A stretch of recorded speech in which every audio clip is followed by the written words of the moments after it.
সে চেয়েছিল একটি সত্যিকারের প্রেমের কবিতা লিখতে। তার তো একটাই জীবন। মানুষের জীবনে প্রেমের চেয়ে নির্মল পিপাসার জল আর কি থাকতে পারে। সে আরো অনুভব করত প্রেমই কবিতার প্রাণ, তার শব্দ, তার ধ্বনি, তার মন্ত্র। কিন্তু তবু তার কবিতা, একটার পর একটা তার নিজের লেখা কবিতা, কি প্রেম, কি জল, এমনকি পায়ের নিচে মাটি পর্যন্ত খুঁজে পেল না। কবিতার জন্য তার দিবস রজনীর জাগরণ, যা ছিল তার জীবনের কঠিনতম সত্য। প্রেম নয়, তাকে বারবার অপ্রেমের দারুণ আগুনে ছুড়ে দিয়ে বলতো, এখানেই তোর পরিশুদ্ধি। এই যে আগুন, মানুষের পৃথিবী, আগে তার খিদে মেটা। তোর সমস্ত কবিতা, তোদের সমস্ত কবিতা সে তার ক্ষুধার্ত জিভ দিয়ে চেটে খাবে। তুই মূর্খ, জীবনের পাঠ এখান থেকেই শুরু কর। দেখতে দেখতে তার কৈশোর গেল, যৌবন গেল।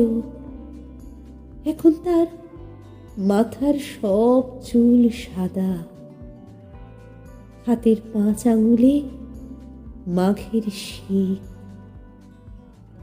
মাঝে মধ্যেই রাত দুপুরে ঘুমোতে না পারার যন্ত্রণায় সে চিৎকার করে উঠত, আমি একটি প্রেমের কবিতা লিখতে চাই, মাত্র একটি প্রেমের কবিতা।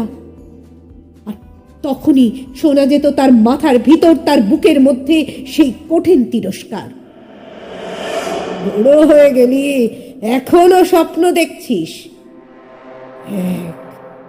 ভালো করে চেয়ে দেখ, তোর চারদিকে এখন হলুদ হেমন্তের পৃথিবী।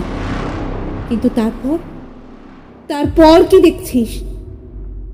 ধান কাটা হয়ে গেছে, চাষিরা ঘরে ফিরে গেছে, কিন্তু মাঝখানে ও কে, ওরা কারা?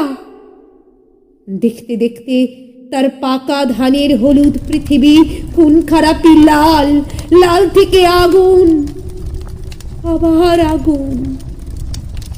আগুন, তুমি আমাকে সারা জীবন ধরে পুড়িয়েছ, কিন্তু আমি তো শুদ্ধ হলাম না, শুধু পুড়ে গেলাম।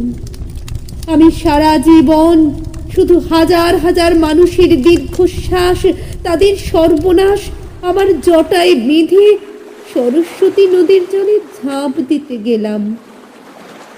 কোথাও তাকে খুঁজে পেলাম না। তুমি আমাকে কি জীবন শেখাও আগুন? এ কি মানুষের জীবন? তার একটি মাত্র প্রেমের কবিতা। কবিতা, তুমি এখন 3 ভুবনের কোন অতলান্ত অপ্রেমের মধ্যে ঘুমিয়ে আছো? ঘুমাও, তুমি ঘুমাও, আর আমি জেগে থাকি আর এক আরম্ভের জন্য। মৃত্যুর মুখোমুখি আমি জেগে থাকি।